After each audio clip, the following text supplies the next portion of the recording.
Alright, so this video is going to be reaming out a 6.5 Grendel chamber here. So, I really aren't going to show anything except for the reaming and the pre-drill. But I've already got this tenon set up. We've got an area for our recoil lug and then our Savage action.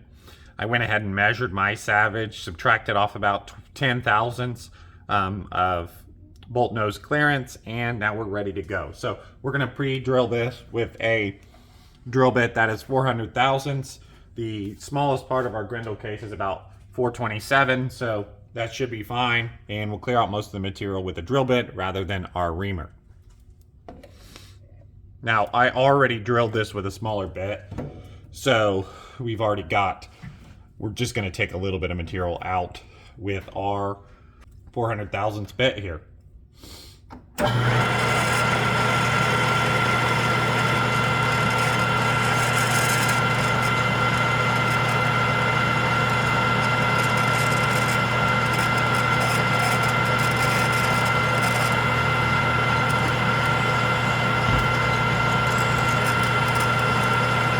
This process doesn't really matter because we're going to ream this out anyway, so this isn't going to be what the finish is anyway.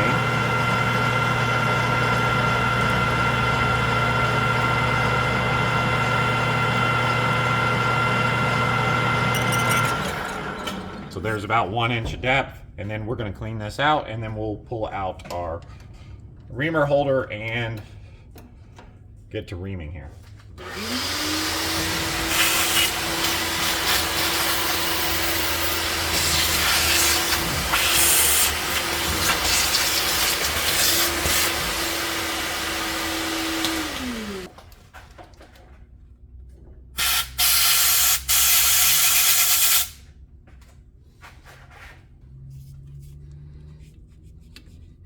Just cleaning out our bore here. Again, we just drilled it with a drill bit, so it doesn't really matter. But I want things relatively clean for when we go in with our reamer here. So we've got our 6.5 Grendel reamer we rented from 4D Reamer. Now, it looks like this one's been sharpened. This is the first one. I don't know if you guys can read it here, but it says resharpen number 1. PTG 125, so I'm guessing they resharpened it at 125. This is the first one I've had from them that said it was resharpened, so didn't realize that they put that on there. So I guess it shouldn't matter, right? If it's been resharpened, it should be good and sharp, but just something to note there.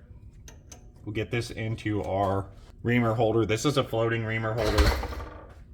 Get it tightened down here. And now we're ready to start reaming. We'll probably take like, I don't know, 250 thousandths off here. We're going to ream this chamber relatively quickly. Again, it's a small cartridge, and we've bored out most of it anyway. This is Viper's Venom here, both on the reamer and in the barrel. And then we're going to go to 90 as far as our speed goes on our lathe. So nice and slow there too. Now we've already indicated and done all the stuff like that, so this is just getting ready to ream again, and we'll turn our lathe on and we'll get to reaming here. Kind of a long process without a chamber bore flush, but with taking out so much, we only have 20 thousandths. We're going to be able to take relatively quick passes. We need to get our go gauge to stick out about 130 thousandths. So we'll go 250 in. We'll see what things look like. Now this is cutting really easy. We'll take our reamer out and clean it up. Okay, so there's 250. Got a good amount of chips on there, but it doesn't look like excess or anything like that. And then what I do is I'll blow off this reamer into a trash can, blow out the bore, and then you'll see me clean it out. So we got our reamer all cleaned off. Again, I used compressed air for that. It's worked well for me so far.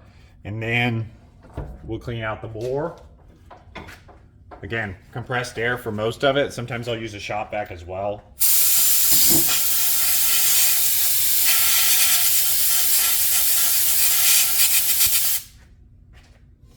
Then I just take an undersized brush and basically just clean out all the chips. So, and this is just regular standard paper towel. It's worked fine for me. Now when we get down to the end of it, we're going to use something a little better. We're going to actually clean it, but we'll see that we've got about 25 thousandths or so. So yeah, about 200 thousandths is what we reamed there to start. We'll make sure that we get it cleaned out. And then we're going to do this process again. Again, we didn't seem like we were taking a lot of chips or anything like that. So nice and clean. And we will rinse and repeat that process here. I'm going to speed some of it up for you guys, but we are going to show the whole process here.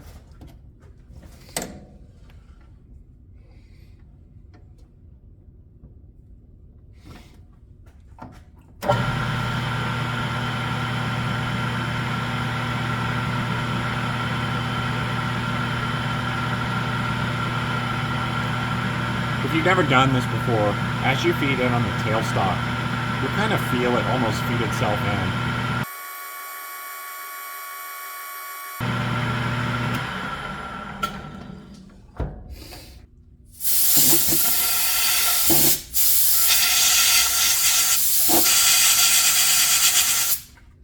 Now, I can't remember what number, I don't do this, I'm not a gunsmith, but I do this on my own, as you guys have probably followed.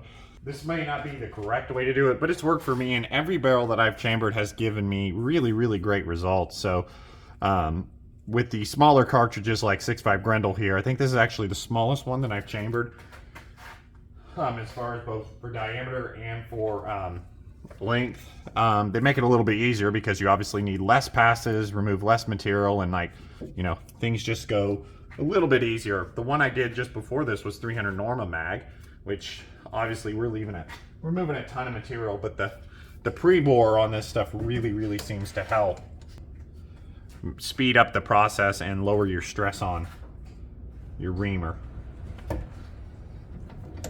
Okay, we're gonna go for another 250 here.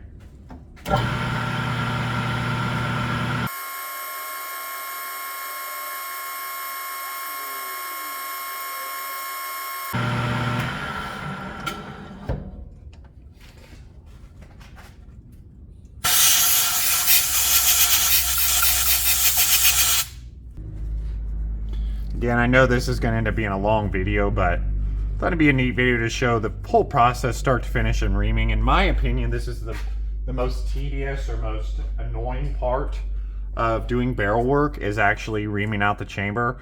Cutting the tenons and things like that to me is a little bit fun. I've gotten a little less or a little more tolerant for doing this reaming as I've done more of them, but still, for me, this is the process that I don't enjoy as much, because it's just a lot of pulling things apart, cleaning it, doing it again, doing repetitive things over and over. And it's kind of messy too with all the lubricant and things like that. Now again, all this on the outside here is really irrelevant right now.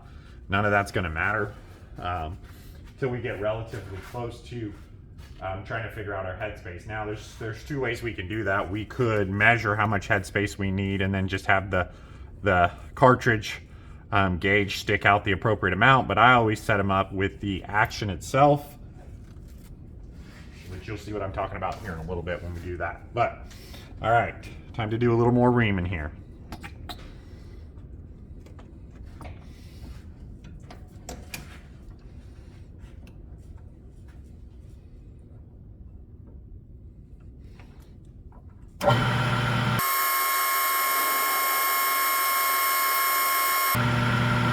Now to me, that feels like we're probably potentially hitting our shoulder, so that means we're starting to take more material out.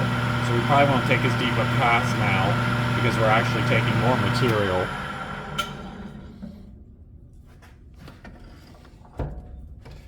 So a lot of it's kind of based on feel, but it's quite easy to feel as you're cutting, especially on a small lathe like this. So anybody who hasn't seen some of my other videos, we're doing this on a 12 by 36 central machinery, so just a very basic, affordable lathe. I actually paid $1,000 for this lathe.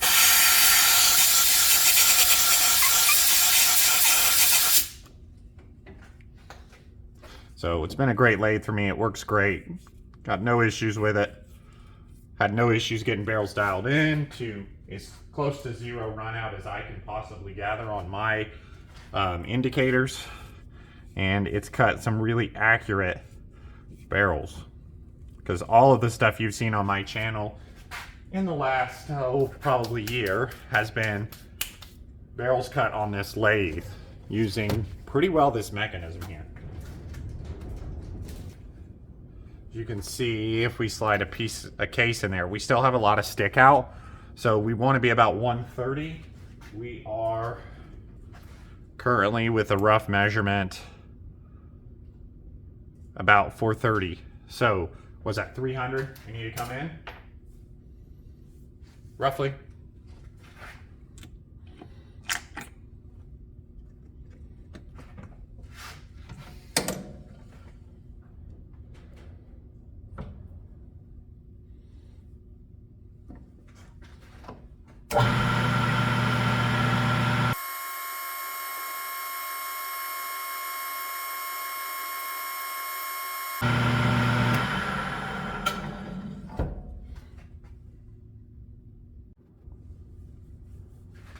All right, so after that last pass there I just made, cleaned out the chamber again. Let's see where we're at for stick out.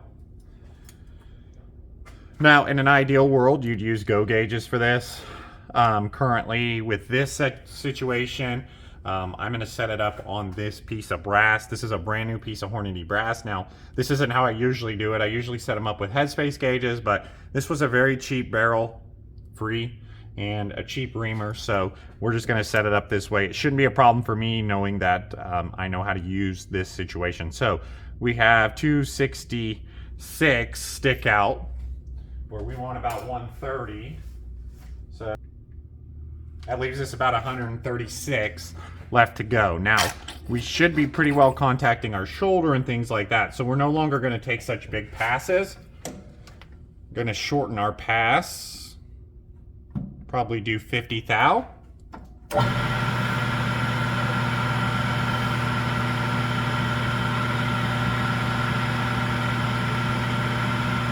As we're removing more material, we want to take shallower cuts.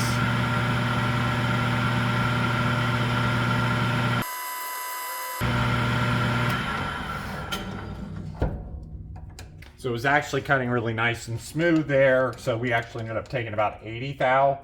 We'll measure it here in a second, but it was cutting really nice, so we just kept on rolling there. Again, a lot of this I do by feel.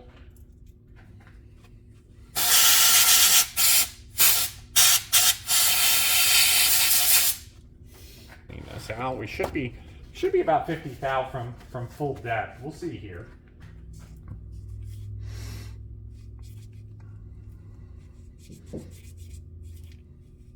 Then we'll get to the point where we find out if I screwed up on my pre-bored too deep. Done that one before, which usually isn't too big a deal to fix. But it's a fine line, because you're trying to take out as much material as you can so you can ream the chamber relatively quickly without putting a lot of stress on your reamer, and then reaming, and then pre-drilling too deep. Again, not the biggest deal. We can just modify the tenon a little bit if that does happen. Like I said, I ran into that problem once before, not paying attention. Again, I'm by no means a gunsmith. I think this is maybe, I'd have to count them, but I've probably done close to maybe 8 or 9 chambers now. And I'm, taught myself. No one showed me how to do this or anything. So a lot of times you learn by your own mistakes, that's for sure. But coming out nice and clean there. Again, this is just to get a rough measurement. We're actually going to use, okay, so we're 214. We need this to be at 130, so we still have 85 thousandths to go, or close to it. So we'll probably go ahead and go in another, I don't know, 25 to 40 here.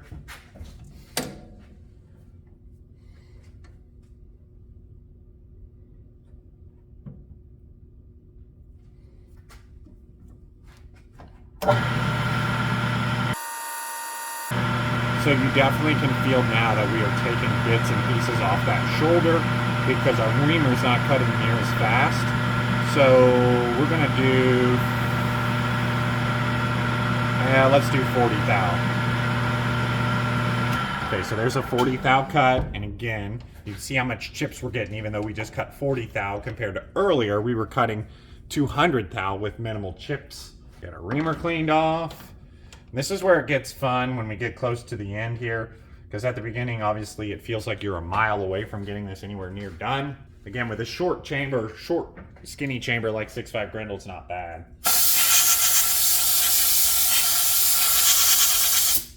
But again, my process is the same for everything. You maybe just take shallower passes depending on how much you're reaming out. You know, depending on how much you're having to take away. I cut our pre-drill pretty close. I mean, 20 thousandths from our finished diameter. So it's going to make this hopefully go relatively quick and easy. So we'll see. For you guys, it's probably a pain in the butt to watch this long, boring video.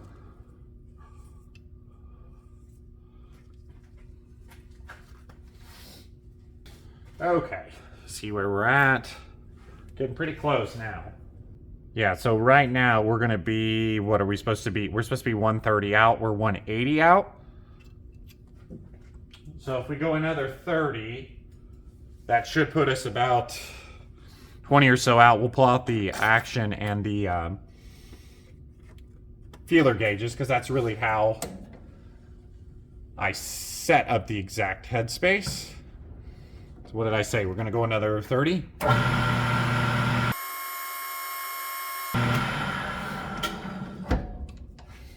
And again, look how much chips you get out of 30 thousandths if you're cutting that shoulder.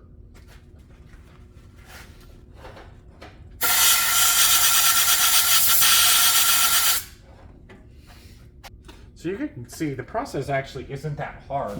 It's just quite tedious. Now, if you had something like a pressure flush, I think you could do this in a lot less passes. Again, I don't cut enough of these chambers. I don't do it for a living or anything like that. I just do it for myself to really amount to anything. So I just, you know, have never went through the effort as far as pressure flush goes. But I think that could make this process a whole lot quicker. So I don't know, maybe one day. But again, we'll just make sure we get this chamber all the way cleaned out, because depending on how close we are, we may screw the action on and see where we're at. And I'll show you how you can kind of get things pretty darn close to perfect with really not that much difficulty. We're gonna get these threads cleaned out. There's a lot of stuff on them.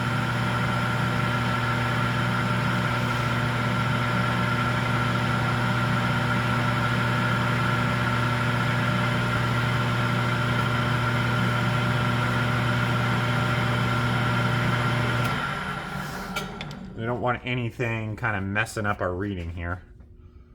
A little burr on one of those threads isn't there. So anyway, we'll get our recoil lug on. Well, actually, let's do this.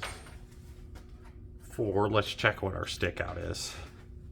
That's how we've been measuring it anyway.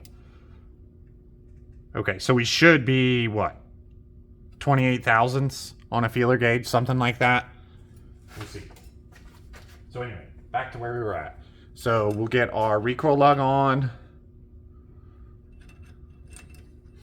We'll get our action screwed on here, which is just a Savage 110 action.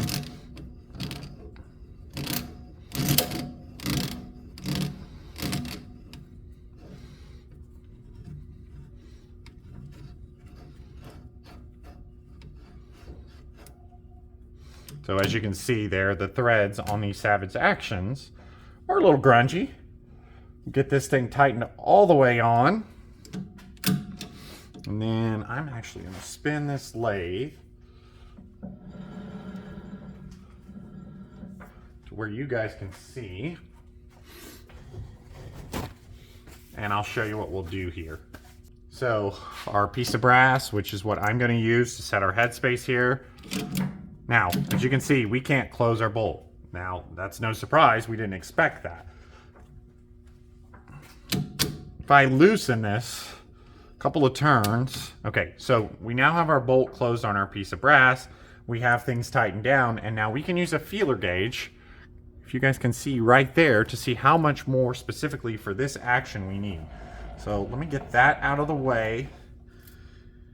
And what did I say? We were going to be about 30 something. So let's start with a 25 feeler gauge. Right, that goes in there no problem. So let's go, I gotta find a 30 here. So a 30 thou, that is. 30 thou goes in, again, no surprise there. 32, that might be my biggest feeler gauge. Now 32 is pretty stiff. So we're probably gonna be about 33 thousandths more depth that we need, which makes sense, it's about what we had measured. So now I'm gonna screw this off of here, and we're gonna finish our reaming. What did I say? 33 thousandths. Now, we're not going to hit this all in one pass, like with 33 thousandths. We're probably going to go like 30 thousandths and see where we're at. And then we need a little bit of space for crush, so we probably need to go more like 34, something like that. But anyway, this is a little bit of a process here. So let's go ahead and let's ream another 30 thou. That should be fine.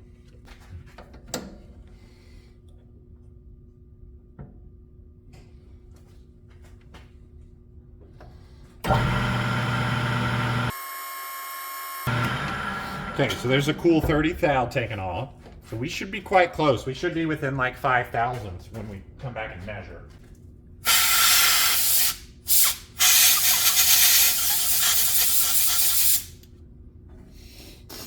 Again, back to the cleaning regime here. Same old thing, different day, right? Again, just a regular paper towel here, just getting things cleaned out, just trying to get those chips out of there. And I found that this is the easiest, cleanest way for me to do it. Again, your guys' results you probably got a lot better system than this. It's giving me good results, so why fix what's not broken, right? Take another pass, our cleaner.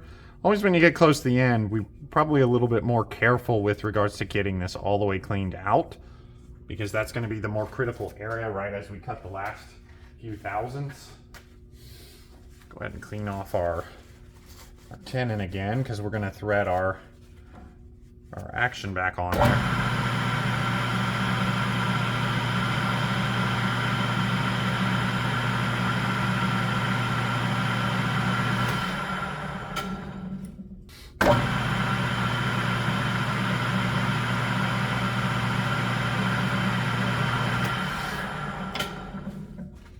We'll get our recoil lug, we'll get our action,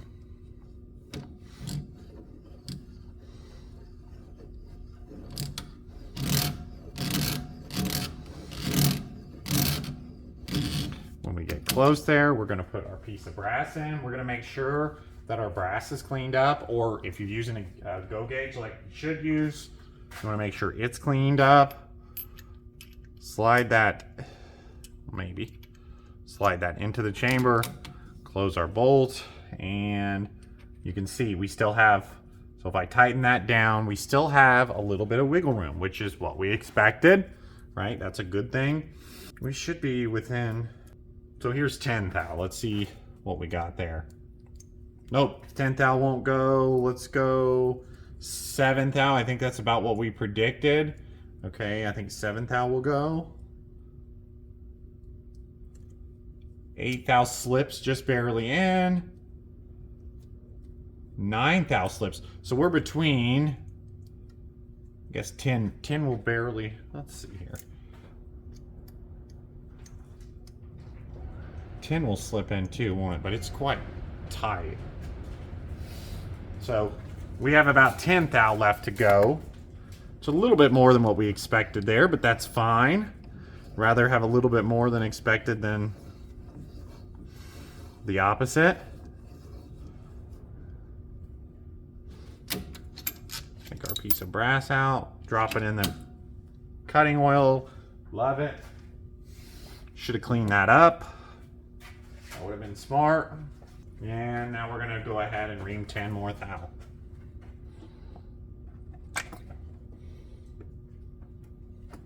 This should get us quite close. I'm actually going to ream 11 thou to try to give us just a little bit of crush, and we'll see if we can get this just right here. Okay, so that's 11 thou. And I'm using my tailstock to, obviously, to measure these. All right, so I just got everything cleaned out again. We're going to do one more little test just to make sure we're cleaned out. I just turned off the camera because my air compressor was running and it was really annoying, and I'm sure you guys don't want to hear it. So we should be real close, and I'll show you what I do when we get real close.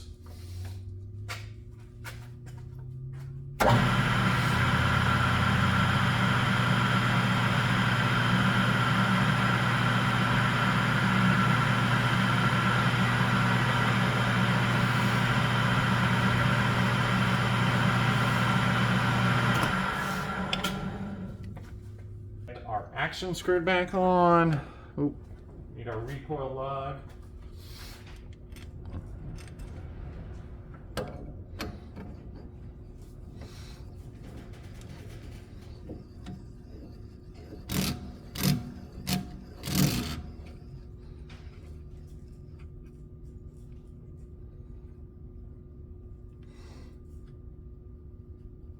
Trying to keep our recoil lug lined up there with about where it should be too.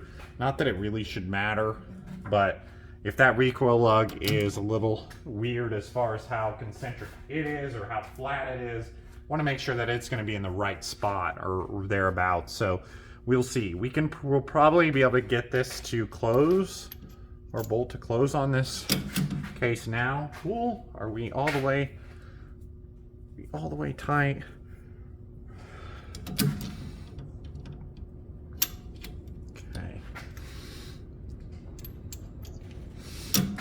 Okay, so we have no resistance closing our bolt here, which is good. Now, what we're going to do here to make sure that we're relatively close to where we should be, and we don't have way too deep of chamber, I usually do this with a go gauge, but you've probably seen it online where you take Scotch tape, put it on the back of a go gauge. Most people say that's about 2 thousandths. It's worked well for me. I haven't had a problem getting our headspace correct once we get the barrel torqued on, because we're not going to use a barrel nut with this setup. I know this is a Savage, but we're going to do a traditional shouldered blank here. But my hope is that you'll be able to feel a little bit of resistance on this with one layer of tape on it, because that's what we're going to get with a little bit of crush.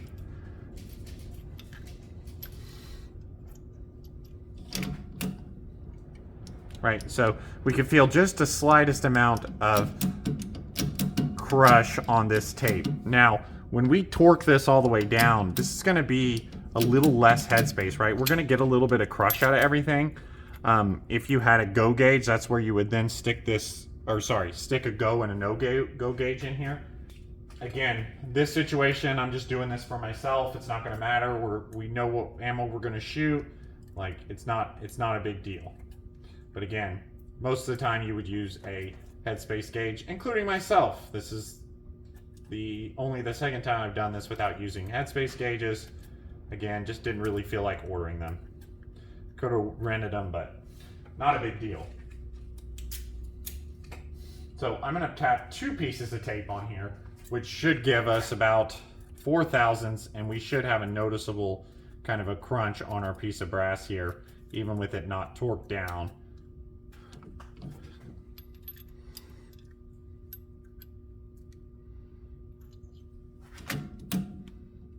Right, so we can see now that we are crunching that tape. So we have no more than 4 thousandths of extra headspace, which is perfect, because once we crunch this down, we're probably going to get 2 or 3 thousandths, and we should be perfect on a new piece of factory brass here, which is what we're going to shoot. Now, part of the reason why I was not ordering headspace gauges is my original plan for this was I was going to set the headspace to match my 6.5 Grendel AR-15.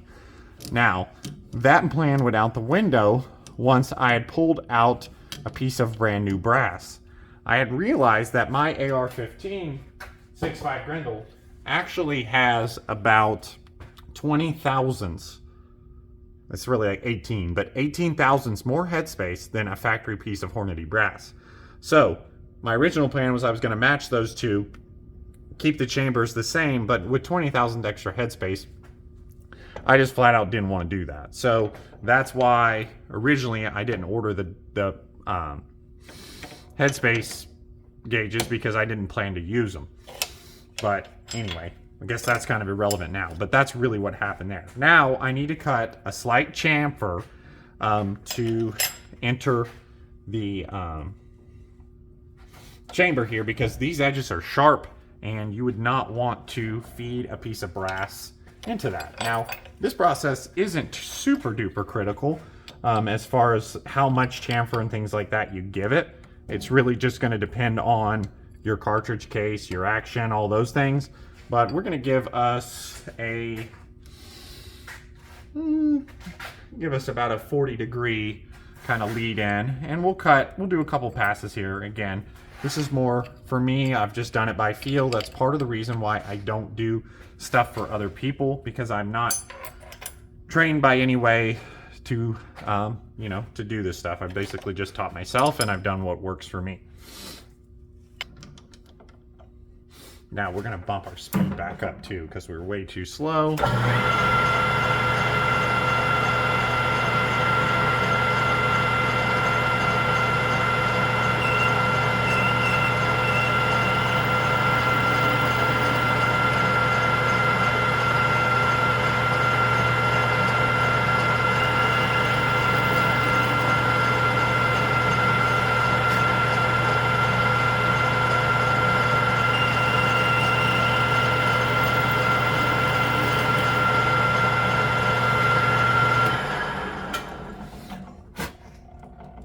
Okay, so that works for me. Again, as you can see, it's just basically on these flat face chambers, it's just basically something to help kind of get that cartridge to help kind of lead itself in there. Now we are almost done here with this process. Almost there. I'm actually going to blow this chamber out. Make sure there's nothing in it. Take a couple more passes with paper towel, and you guys have seen this start to finish now. The only cuts were when my air compressor ran and I cleaned out this chamber, just like you just watched here. Okay, so we got that cleaned out. Now the very last step I'm going to do is take some 320 grit sandpaper, cover up the bed of the lathe, and just basically rough up the chamber, smooth out the, kind of that lead in there to make sure everything has good grip going into the chamber, right? That the cartridge is supposed to grip the chamber walls. It's not supposed to be perfectly smooth like a reamer would do. So we're also going to run our lathe in reverse to do that. So this is me kind of hitting the little kind of chamfer that we just put on.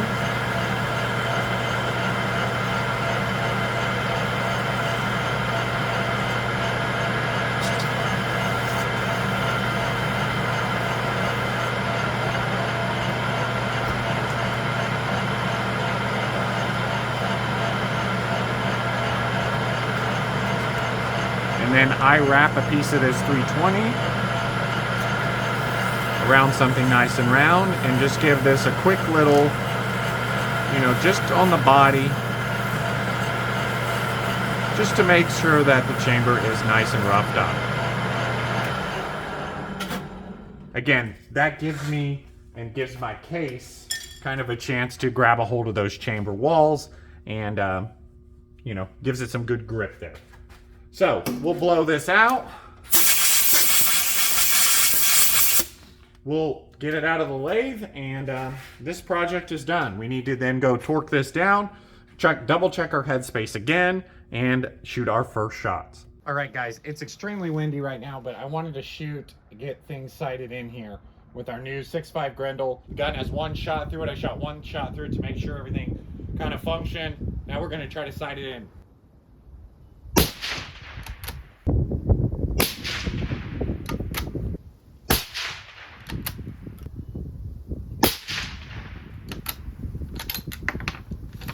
All right, so they definitely group well, that's for sure.